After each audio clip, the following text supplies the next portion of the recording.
Akashvani Adilabad 100.2 FM మనస్సు నిండా. ఇటీవల జూనియర్ లెక్చరర్ ఉద్యోగానికి ఎంపికైన సోనాలకు చెందిన తుల దత్తుతో కేలెనిన్ పెట్టిన ముచ్చట్లో వారి కళ గురించి విశేషాలు విందాం. ఉద్యోగ సాధన అనేది ఒక కళ. ఆ కళను సాకారం చేసుకోవడం కోసం ఎందరో మంది ఎన్నో రకాల కష్టపడుతూ ఉంటారు. కానీ ఏ కొద్ది మందో ఆ కళను సాకారం చేసుకోగలుగుతున్నారు. అయితే ఇప్పుడు మనం మాట్లాడబోతున్న వ్యక్తి ఒకటి కాదు, రెండు కాదు, దాదాపు 20 సంవత్సరాల పాటు తన ఉద్యోగ కళని సాకారం చేసుకోవడం కోసం ఒక పక్క కుటుంబ బాధ్యతలు, మరొక పక్క వ్యవసాయం, ఆ నడుమ ఇంకా అతిథి అధ్యాపకుడు కూడా పనిచేస్తూ మొత్తం మీద ఉద్యోగ సాధన దిశగా అలసిపోకుండా అలుపెరగని బాటసారిలాగా శ్రమించి చివరికి 20 ఏళ్ల తర్వాత తన కళను సాకారం చేసుకున్నారు. మరి ఆ వ్యక్తి వారెవరో కాదు, బోత్ మండలం పరిధిలో ఉండే సోనాల. ప్రస్తుతం ఈ సోనాల మండల కేంద్రం హోదాను సంతరించుకున్నది. సోనాలకు చెందిన తుల దత్తు ఇటీవల విడుదలైన జూనియర్ లెక్చరర్ పోస్టుల్లో ఉద్యోగాన్ని పొంది తొలి పోస్టింగ్ ఉట్నూరులోని ప్రభుత్వ జూనియర్ కళాశాలలో చేరిండ్రు. మరి వారి అనుభవాల్ని ఇప్పుడు మనతో పంచుకుంటారు. నమస్కారం దత్తు గారు. నమస్కారం అండి. అయితే ఒకటి కాదు, రెండు కాదు, దాదాపు 20 ఏళ్ల పాటు ఉద్యోగం కోసం మీరు శ్రమించిండ్రు. ఎందుకంత పట్టు ఉద్యోగం చేయాలి అని? మా సోనాలలో ఉద్యోగులు చాలా ఎక్కువ మంది ఉంటారు. ప్రతి ఒక్కరూ ఏదో ఒక రంగంలో తమ తమ స్థాయిని నిరూపించుకుంటూ ఉంటారు. అసలు ఏదో అక్కడ అంటే పులి స్టాప్ పెట్టేయకుండా జస్ట్ కామ పెట్టేసి మళ్ళీ ఇంకా ఏదో నిరూపించుకోవాలన్న ఉద్దేశం అనేటువంటిది మా వాళ్ళలో అంటే సోనాల గ్రామంలో ఉండేటువంటి యువకుల్లో ఉంటుంది. వాళ్ళను ఆదర్శంగా తీసుకొని ఖచ్చితంగా నేను ఏదో ఒక సంపాదించాలి, ఏదో ఒక ఉద్యోగం సాధించాలి అనే ఉద్దేశంతో కష్టపడడం జరిగింది. నాకు డిగ్రీలో ఉన్నప్పుడే ఉద్యోగం సాధిస్తే జూనియర్ లెక్చరర్ సాధించాలి అనే ఒక ఆశ ఉండిపోయింది. అది ఇప్పుడు దేవుని దయ వల్ల విజయం సాధించడం. అంటే ఎన్నో రకాల ఉద్యోగాలు ఉన్నాయి. అంటే ఇప్పుడు ప్రస్తావన వచ్చింది కాబట్టి మీ సోనాలలో ఎందరో మంది ఎన్నో ఉద్యోగాలలో ఉన్న వాళ్ళు ఉన్నారు. అంటే ప్రతి ఒక్కరు ఈ ఊరు నుంచి ఉద్యోగస్తులు ఉన్నారు కాబట్టి నేను కూడా ఉద్యోగంలో చేరాలి అనేది ఒక సంకల్పం మీది. ఆ సంకల్పంతోనే ఉద్యోగం కోసం ప్రయత్నం చేశారు. అయితే లెక్చరరే కావాలని ఎందుకు అట్లా అనిపించింది? నాకు విద్యార్థులకు చదువు చెప్పడం అనేటువంటిది చాలా ఇష్టం. ఇంతకుముందు నేను డిఎస్సి కావచ్చు, మోడల్ స్కూల్ కావచ్చు, ఇంతకుముందు జేఎల్ కూడా త్రుటిలో తప్పిపోయాయి. చాలా ఉద్యోగాలు కొద్దిగా 1 మార్కు లేకపోతే 1/2 మార్కు అలా మిస్ కావడం జరిగింది. అయితే జూనియర్ లెక్చరర్ అనేటువంటిది ఒక గజిటెడ్ పోస్టు. ఈ గజిటెడ్ హోదా పెన్ను జేబులో పెట్టుకోవాలి. మనం ఇది సాధించాలి, మనం ఏంటో ఒకటి నిరూపించుకోవాలి, మనది టాలెంట్ అనేటువంటిది తెలియాలి అని చెప్పేసి ఈ జైలుగా సాధించాలి అనే కోరిక ఉండేది. మా అమ్మకు ఏంటంటే తుల శశిరేఖ మా అమ్మ నాకు చాలా ఇన్స్పిరేషన్. తుల శశిరేఖ అంటే మా ఇంట్లో ఎవరు చదువుకోలేదు, నేను తప్ప. మా అమ్మ కళ ఏంటి అంటే మా వాడు ఏదో ఒకటి సాధించాలి ఉద్యోగంలో, మంచి పొజిషన్లో. మా చిన్నాన్న పెదనాన్న వాళ్ళ ఇళ్లలో అందరూ చదువుకొని ఉన్నారు. మా ఇంట్లో వీడు చదువుకొని మంచి పొజిషన్లో ఉండాలనేది మా అమ్మ కోరిక. ఆ దిశగా అసలు చిన్నప్పటి నుంచి మా అమ్మ కష్టపడి వ్యవసాయం చేస్తూ నన్ను చదివించడం జరిగింది. మా అమ్మను ఇన్స్పిరేషన్గా తీసుకొని కూడా చదవడం జరిగింది. అయితే మీకు ప్రేరణ స్ఫూర్తి అమ్మే అంటారు. సరే, ఎట్లాగో కుటుంబం యొక్క ప్రస్తావన వచ్చింది కాబట్టి మనం కొద్దిసేపు కుటుంబం గురించి మాట్లాడుకుందాం. తర్వాత మీ ప్రయత్నం ఫలించిన వేళ మీరు పొందిన అనుభూతి గురించి మాట్లాడుకుందాం. కుటుంబం గురించి చెప్పండి. అమ్మ, నాన్న, మీరు ఇంకెంతమంది అన్న తమ్ములు? మొత్తం మా అమ్మ, మా నాన్న చిన్నప్పుడే నేను 3వ తరగతిలో ఉన్నప్పుడే చనిపోయారు. పేరు? తుల నడిపి గంగన్న. మేము మొత్తం 5గురం, 3 అక్క చెల్లెళ్ళు, 2 అన్నదమ్ములం. మా అన్నయ్య కూడా 2010లో చనిపోవడం జరిగింది. ఇక మా అన్నయ్య చనిపోగానే కుటుంబ బాధ్యతలు మొత్తం నేనే తీసుకోవడం జరిగింది. మా అమ్మకు కొద్దిగా వయస్సు రీత్యా ఇంటి బాధ్యతలు కొద్దిగా కష్టంగా అనిపించేసరికి ఇక నేనే మొత్తం వ్యవసాయ పనులన్నీ చూసుకుంటూ అక్కడ ట్రైబల్ వెల్ఫేర్ ఇచ్చోడలో జువాలజీ అధ్యాపకుడిగా పనిచేస్తూ వ్యవసాయం చేస్తూ ఇక చదువు దిశలోనే అంటే జువాలజీ చెప్తున్నాను కనుక జువాలజీ సబ్జెక్టు మీద ఒక పట్టు అనేటువంటిది సాధించడం జరిగింది. దానికి అదనంగా ఉండే జేఎల్కు ఇంకొకటి సబ్జెక్టు జిఎస్ జనరల్ స్టడీస్ ఉంటుంది. దాన్ని కూడా చదవడం వల్ల నేను ఈరోజు విజయం సాధించడం జరిగింది. ఎట్లా సాధ్యమైంది? ఒక పక్క తీరిక లేకుండా వ్యవసాయం అంటే ఏదో ఇలా పోయి అట్లా చేసి వచ్చేది కాదు. దానికి సమయం ఇవ్వాలి, కష్టపడాలి, ప్రతిరోజు చేనులోకి పోవాలి. అదే సమయంలో మీరు అతిథి అధ్యాపకుడిగా కూడా పనిచేసినామన్నారు. ఇవన్నిటిని ఎట్లా టైం కేటాయించుకునేది? మా ఇంట్లో మా అమ్మతో పాటు నా భార్య తుల కవిత సహాయ సహకారాలు చాలా అందించడం జరిగింది. నేను ఇంటికి బాధ్యతలకు సంబంధించింది మొత్తం కూడా మా మేడం తుల కవిత నా భార్య చేసేది.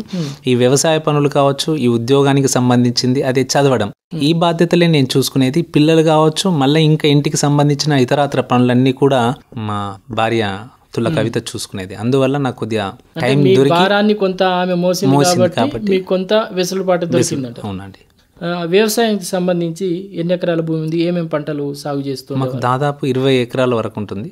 మొత్తం వాటర్, దానికి సంబంధించినటువంటి దాంట్లో పత్తి, సోయా, మొక్కజొన్న, జొన్న, శనగ, ఇవన్నీ నువ్వులు, ఇవన్నీ కూడా వేయడం జరుగుతుంది. అయితే ఇప్పుడు ఇట్లా ఒక పక్క వ్యవసాయం చేస్తూ ఈ లెక్చరర్ పోస్ట్ మీద ఉన్న మీ ఆసక్తి, ఇష్టంతో అతిథి అధ్యాపకుడిగా కూడా చేరిండ్రు.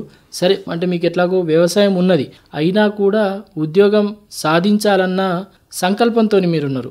ఆ ప్రయత్నంలో ముందు అతిథి అధ్యాపకుడిగా చేరిండు కదా, ఈ అనుభవాల గురించి మాట్లాడుకుందాం. అసలు మొట్టమొదటిసారిగా ఎప్పుడు అతిథి అధ్యాపకుడిగా చేరిండ్రు, ఎక్కడెక్కడ పనిచేసిండ్రు? అసలు నేను మొట్టమొదట పీజీ 2004-06 క్యాంపస్లో ఉస్మానియా యూనివర్సిటీలో పూర్తి చేసుకున్న తర్వాత వెంటనే నేను బోత్ గవర్నమెంట్ జూనియర్ కాలేజీలో కాంట్రాక్ట్ జూనియర్ లెక్చరర్గా అక్కడ అపాయింట్మెంట్ ఆర్జేడీ ద్వారా అయ్యాను. అయితే అనుకోని పరిస్థితుల వల్ల ఒక రెగ్యులర్ మేడం రావడం వల్ల సిరిసిల్లాకు ట్రాన్స్ఫర్ అయితే ఇక్కడ కుటుంబం వ్యవసాయం చాలా కష్టం అవుతుందన్న ఉద్దేశంతో తర్వాత ఇక్కడ ట్రైబల్ వెల్ఫేర్ ఇచ్చోడ గర్ల్స్లో మొట్టమొదట, అంటే కాంట్రాక్ట్ లెక్చరర్ తర్వాత ఇక్కడ గర్ల్స్ కళాశాలలో అప్పుడే జువాలజీ వేకెన్సీ ఉంది అనే నోటిఫికేషన్ రాగానే నేను గర్ల్స్ కాలేజీ ఇచ్చోడ ట్రైబల్ వెల్ఫేర్కు వెళ్ళడం జరిగింది. తర్వాత గర్ల్స్ నుంచి ట్రైబల్ వెల్ఫేర్ బాయ్స్ ఇచ్చోడకు ట్రాన్స్ఫర్, అంటే ఇక్కడికి రావడం జరిగింది. తర్వాత ఇప్పుడు అక్కడ ఉన్నటువంటి పరిస్థితుల దృష్ట్యా చదువుకొని జాబ్. ఎంతకాలం పనిచేసింది ఇట్లా అతిథి అధ్యాపకుడిగా ఇచ్చోడ? దాదాపు 16 సంవత్సరాలు పనిచేశాను.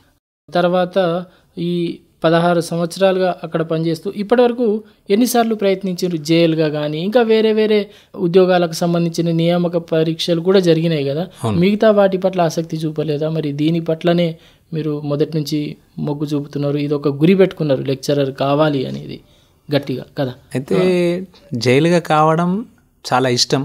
దానికి సంబంధించింది ఇంతకుముందు రాశాను, కానీ అది రాలేదు.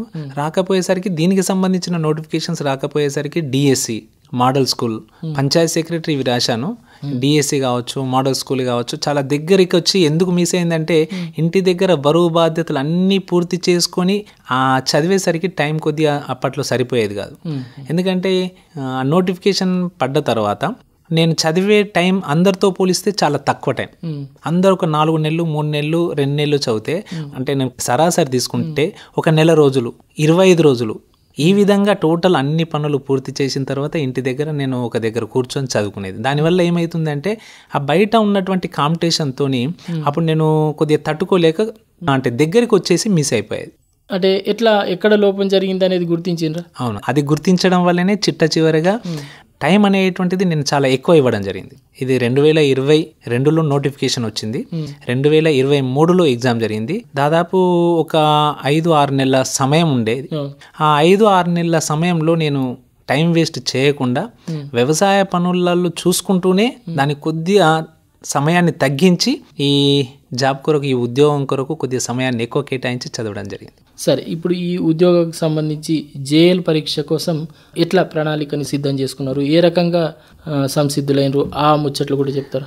అయితే జేఎల్కి సంబంధించింది మొట్టమొదట నేను ఈ పుస్తకాలు ఆల్రెడీ నా దగ్గర ఉన్నాయి, కానీ ఒక సీనియర్గా ఇంతకుముందు సాధించినటువంటి వ్యక్తులు వాళ్ళ నుంచి వాళ్ళ అనుభవాలు కావచ్చు, వాళ్ళ సలహాలు సూచనలు తీసుకోవాలనే ఉద్దేశంతో మొట్టమొదట నర్సింగ్రావు సార్ డిఎల్ వారికి ఫోన్ చేయడం జరిగింది. ఎప్పుడైతే నోటిఫికేషన్ వచ్చిందో వెంటనే ఆ సార్కి ఫోన్ చేసి, సార్ మరి నేను ఇలా జేఎల్ ప్రిపేర్ కావాలనుకుంటున్నాను, మరి మీ సలహాలు సూచనలు ఇవ్వండి అంటే ఆ సారు ఎలా ప్రిపేర్ కావాలి, ఫస్ట్ ఏ బుక్స్ సాధించాలి, ఎలా చదవాలి అనేటువంటిది ఒక చిన్న ప్రణాళిక చెప్పడం జరిగింది. దానికి అనుగుణంగా నేను సార్ చెప్పిన తర్వాత దానికి సంబంధించిన బుక్స్ నేను సేకరించి ఒక దగ్గర అట్టి పెట్టేసుకొని మళ్ళీ దానికి సంబంధించినటువంటి కోచింగ్ మెటీరియల్ కూడా సంపాదించి మొట్టమొదట అకాడమీ బుక్స్ ఇంటర్మీడియట్ డిగ్రీ తరోగా చదవడం జరిగింది. ఇంటర్మీడియట్ డిగ్రీ అయిన తర్వాతనే దానికి సంబంధించినటువంటి రిలేటెడ్ టాపిక్ ఏదైతే ఉందో మళ్ళీ కోచింగ్ మెటీరియల్కి సంబంధించినటువంటి దాన్ని చదివి సబ్జెక్టు పైన పట్టు సాధించడం జరిగింది. జిఎస్ విజేత కాంపిటీషన్ బుక్, అదేవిధంగా షైన్ ఇండియా ఇంకా విజేత కాంపిటీషన్ చాలా తక్కువ, కానీ షైన్ ఇండియా తీసుకొని దాన్నే, అంటే నేను కోచింగ్ మెటీరియల్ ఏది తీసుకోలేదు, షైన్ ఇండియాకి సంబంధించినటువంటి మెటీరియలే తరోగా జిఎస్ ప్రిపేర్ కావడం జరిగింది. ఎంత సమయం పెడితే బాగుంటుంది అంటారు? అంటే మీలాగా ఇప్పుడు మీ మాటలు విని ఎవరైనా స్ఫూర్తి పొంది ఈ పోటీ పరీక్షలకు సిద్ధం కావాలి అంటే కనీసం ఎంతవరకు సమయం కేటాయిస్తే బాగుంటుంది? ఇప్పుడు ఈ కాలం తీసుకున్నట్టయితే, ఈ పోటీ పరీక్షలు, ఈ పోటీ ప్రపంచంలో తీసుకున్నట్టయితే మనము సమయం అనేటువంటిది చాలా ఎక్కువ కేటాయించాలి. ఎక్కువ అంటే ఏదో నోటిఫికేషన్ పడిన తర్వాత చదవడం అంటే అది చాలా కష్టం. నేను ఇంటర్మీడియట్ కాలేజీలో అక్కడ ట్రైబల్ వెల్ఫేర్లో గర్ల్స్లో కావచ్చు, బాయ్స్లో కావచ్చు, అక్కడ గవర్నమెంట్ జూనియర్ కాలేజీలో కావచ్చు, నేను జువాలజీ బోధించాను, జంతు శాస్త్రాన్ని బోధించాను కనుక దానిపైన పట్టు వచ్చింది. ఇంకా నరసింహరావు సార్ చెప్పినట్టు మన అకాడమీ బుక్స్, మళ్ళీ కోచింగ్ మెటీరియల్ అవన్నీ తీసుకొని చదివి దాంతోపాటు జిహెచ్ చదివాను. ఇది అప్పటిదప్పుడే నోటిఫికేషన్ పడ్డ తర్వాత చదివితే ఈ కాలం చాలా కష్టం కనుక నోటిఫికేషన్ రాకముందే మనం రోజువారీ అంటే 2 గంటల 4 గంటల మనం సమయాన్ని కేటాయించుకొని చదివితే దానికి సంబంధించినటువంటి నాలెడ్జ్ మనకు అంటే నోటిఫికేషన్ పడే వరకు పట్టు సాధించవచ్చు. తర్వాత ఇంకా ఏమైనా అప్డేట్ అవుతూ దాని తర్వాత ఉండొచ్చు. మీ కుటుంబం గురించి, మీరు చేసిన పార్ట్ టైం ఉద్యోగాలు కానీ ఇంకా ఇతరత్ర అనుభవాల గురించి మాట్లాడుకున్నాం. మళ్ళీ ఒక్కసారి ఇక మీ ప్రయత్నం ఫలించిన సందర్భం వైపు వద్దాం. ఇక్కడ మీరు రాసిన సమయంలో అంటే పోటీ ఎట్లా ఉండే, ఎన్ని పోస్టులు ఉండే, మీరు దానికి దరఖాస్తు చేసుకున్నప్పుడు ఎట్లా సాధించగలిగినారు, వాటి గురించి చెప్పండి. అయితే ఇది TGPSC multi zonal post, multi zone 1, multi zone 2. మన రాష్ట్రంలో 2 జోన్లు ఉన్నాయి, మల్టీ జోన్లు 7 ఉన్నాయి. అయితే దాంట్లో మల్టీ జోన్ 1లో నాకు 36 ర్యాంక్ వచ్చింది, స్టేట్ లెవెల్లో 63 ర్యాంక్ వచ్చింది. పోటీ అనేటువంటిది చాలా తీవ్రత ఉంది, ఎందుకంటే నాకు దాదాపు 43 సంవత్సరాల వయసు. ఈ వయసుకు వచ్చేసరికి మనకు కొద్ది జ్ఞాపక శక్తి, మనకు సహనం, ఓపిక అనేటువంటిది తగ్గుతుంది. ఎందుకంటే ఇప్పుడు ఉన్నటువంటి ఇప్పుడు ఫ్రెషర్స్, ఇప్పుడు 20 సంవత్సరాలు, 22, 23, 25 సంవత్సరాల పిల్లలతో మనం పోటీ పడాలి అంటే ఎక్కువ కష్టపడాలి. మళ్ళీ వాళ్ళు ఒక్కసారి 2 సార్లు చదివితే వాళ్ళకి వచ్చేస్తుంది. మనం ఒక 2 సార్లు 3 సార్లు చదివినా ఒక్కోసారి గుర్తుండకపోవచ్చు. కానీ నేను ఏం చేశానంటే, ఇంతకుముందు సార్ చెప్పారు కదా, నరసింహరావు సార్ అని చెప్పాను కదా, ఆ సార్ ఏం చెప్పారంటే మీరు ప్రాక్టీస్ చేయండి. ఒక టాపిక్ చదివిన తర్వాత ఆ టాపిక్ సంబంధించినటువంటి ప్రాక్టీస్ బిట్స్ మీరు చేస్తే ఖచ్చితంగా మీరు ఆ టాపిక్ పైన పట్టు అనేటువంటిది వస్తుంది. కానీ కొందరు ఏం చేస్తారు, చదువుతారు, అయిపోయింది, ఒకసారి 2 సార్లు 3 సార్లు 4 సార్లు చదువుతారు, కానీ అది దానిపైన మనకు ఎంత పట్టు సాధించడం అనేటువంటిది దాన్ని మర్చిపోతారు. మనం ఒక్కసారి దాని గురించి అనలైసిస్ చేసుకుంటే ఆ పట్టు ఎక్కడైతే మనకు ఉందో లేదా ఎక్కడైనా మనకు మైనస్ ఉందో అంటే తక్కువ వచ్చు, దానిపైన కాన్సన్ట్రేషన్ చేయొచ్చు. దానివల్ల మనం ఇంకా నెక్స్ట్ స్టెప్ వెళ్తూ ఉండొచ్చు. కనుక ఎవరైనా కానీ కాంపిటీషన్స్ ఏదైనా కానీ ప్రిపేర్ అవుతున్నాము అంటే దానికి సంబంధించిన ప్రాక్టీస్ అనేటువంటిది చదవడంతో పాటు, నాణానికి ఒకవైపు చదవడం ఎంత ముఖ్యమో దానికి సంబంధించినటువంటిది నాణ్యానికి ఇంకో వైపు ప్రాక్టీస్ అనేటువంటిది చాలా ముఖ్యం. ఇప్పుడు చెప్పండి, ఎట్లా అనిపించింది ఫలితాలు వచ్చిన వెంటనే అందులో మీ నంబర్ చూసుకున్నప్పుడు ఎట్లాంటి అనుభూతి కలిగింది? అందరూ కీ పేపర్ చూసేసుకొని ఇన్ని వస్తాయి అన్నీ వస్తాయి అని అన్నారు. ఇక ఇంతకుముందు మనకు రాసినటువంటి ఎగ్జామ్స్ దృష్ట్యా, ఫలితాల దృష్ట్యా ఖచ్చితంగా ఇది మనకు వస్తుంది అని చెప్పేసి అనుకున్నాను. మొట్టమొదట 1:2 రేషియోలో వాళ్ళు రిజల్ట్స్ విడుదల చేయడం జరిగింది. దాంట్లో మన నంబర్ 63 ర్యాంక్ అనేసరికి దానికి సంబంధించిన అనలైజ్ చేస్తే వస్తుంది అని చెప్పేసి అనిపించింది. తర్వాత 1:2 తర్వాత అది రాత్రి సమయంలో దాదాపు వస్తే ఫస్ట్ నంబర్ అంటే అప్లై చేసినటువంటి ఆల్ టికెట్ నంబర్లో ఫస్ట్ మనదే ఉంటుంది. మన జువాలజీ సబ్జెక్టుకి వచ్చేసరికి ఫస్ట్ నంబర్ ఉంటే మనదే ఉంటుంది అనేది నమ్మకం ముందే ఉండింది. అంటే 1:2 అప్పుడే. ఈ 1:1కి వచ్చేసరికి ఫస్ట్ చూడగానే వరుస క్రమంలో ఫస్ట్ నంబర్ మనదే. అంటే నాకు BCD రిజర్వేషన్లో వచ్చింది. BCD ఓపెన్ కేటగిరీ కాదు, BCDలో వచ్చింది. కానీ దాంట్లో వరుస క్రమంలో తీసుకుంటే ఫస్ట్ నంబర్. ఇక అది వచ్చినప్పుడు చాలా సంతోషం అనిపించింది. మా కుటుంబ సభ్యులు కూడా చాలా సంతోషించారు. నాకు ఒక గెస్టెడ్ హోదా, నేనంటూ ఒక ప్రూవ్ చేసుకున్నా, నాకంటూ ఇది కష్టపడి మన టాలెంట్ ఏదో బయటకు తెలిసింది అని చెప్పేసి చాలా ఆనందం వేసింది. ఎన్నో ఏళ్ళుగా మీరు కన్న కళ నెరవేరింది, ఆ ఉద్యోగంలో చేరిండ్రు. మరి భవిష్యత్తులో ఇంకా నెక్స్ట్ ఏంటి అంటే ఏం చెప్తారు? భవిష్యత్తులో మనం అంటే పులి స్టాప్ మాత్రం పెట్టకూడదు అనుకుంటున్నాను. ఇప్పటికైతే సంతృప్తినిచ్చింది. ఈ జేఎల్ ఉద్యోగం, గెజిటెడ్ ఉద్యోగం సాధించడం అనేటువంటిది చాలా సంతోషాన్ని ఇచ్చింది. ఎందుకంటే నేను చదువు సైడే కాకుండా వ్యవసాయ పనులు ఉండడం వల్ల, వ్యవసాయం ఇంటి బాధ్యతలు ఉండడం వల్ల ఇప్పటికి ఇది సంతృప్తినిచ్చింది. తర్వాత ఇంకా ఏదైనా దీనికి సంబంధించినటువంటి ప్రమోషన్స్ ఛానల్లో డిగ్రీ కావచ్చు, డిగ్రీ లెక్చరర్ కావచ్చు, లేకపోతే ప్రిన్సిపల్గా కావచ్చు, దానికి సంబంధించినటువంటి దానికి సన్నద్ధం అవుతూనే ఉంటాను.